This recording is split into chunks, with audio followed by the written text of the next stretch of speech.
Шимуршинском районе вынесен приговор по факту незаконного приобретения и хранения наркотических средств. Прокуратурой Шимуршинского района поддержано государственное обвинение по уголовному делу в отношении 29-летнего местного жителя, который обвинялся в совершении преступления, предусмотренного частью 1 статьи 228 УК РФ «Незаконное приобретение, хранение без цели сбыта растений, содержащих наркотические средства в значительном размере».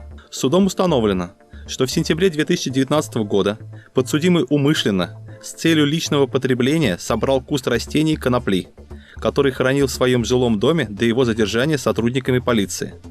Согласно заключению судебно-химической экспертизы, обнаруженная и изъятая у подсудимого растительная масса является наркотическим средством общей массой 14,95 граммов, что является значительным размером. Вину в совершенном преступлении подсудимый признал. Батаревский районный суд, согласившись с позицией государственного обвинителя, с учетом обстоятельств, отягчающих наказание, назначил виновному наказание в виде 1 года лишения свободы с отбыванием в исправительной колонии строгого режима. Приговор в законную силу не вступил.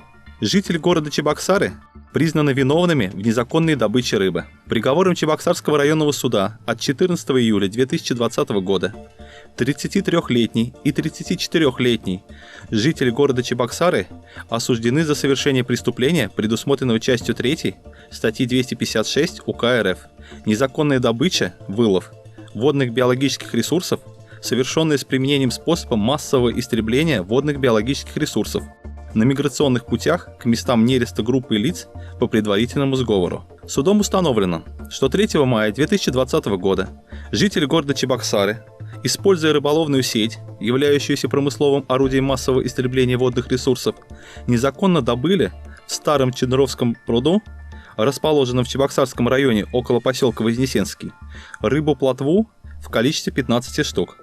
При этом в период с 10 апреля до 10 июня 2020 года, то есть в период нереста рыбы, приказом Министерства сельского хозяйства РФ добыча водных биоресурсов всех видов запрещена. В результате преступной деятельности государству причинен ущерб на 7,5 тысяч рублей. Суд согласился с позицией государственного обвинителя о назначении наказания в виде лишения свободы условно и назначил с учетом личности виновных каждому наказание в виде лишения свободы условно на срок 1 год с испытательным сроком на 1 год, в течение которого за перевоспитанием осужденных будет следить уголовная исполнительная инспекция. Приговор в законную силу не вступил. Житель Республики Татарстан осужден за сбыт поддельных денежных средств в городе Чебоксары. Прокуратурой Московского района города Чебоксары поддержано государственное обвинение по уголовному делу в отношении 25-летнего жителя города Казани, Республики Татарстан.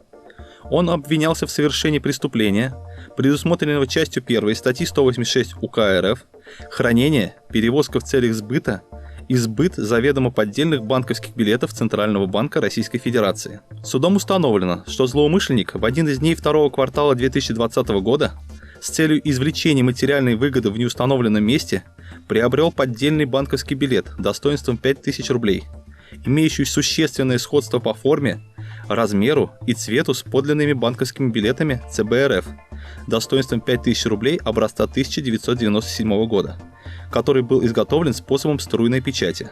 Затем, незаконно храня при себе, перевез в целях сбыта в город Чебоксары, где 11 мая 2020 года осуществил заказ доставки еды в одном из сетевых кафе. Получив заказ, злоумышленник передал курьеру кафе поддельный банковский билет ЦБ РФ в качестве оплаты за доставленную еду, получив в качестве сдачи подлинные денежные средства, после чего скрылся с места преступления. Вину в совершенном преступлении подсудимый признал.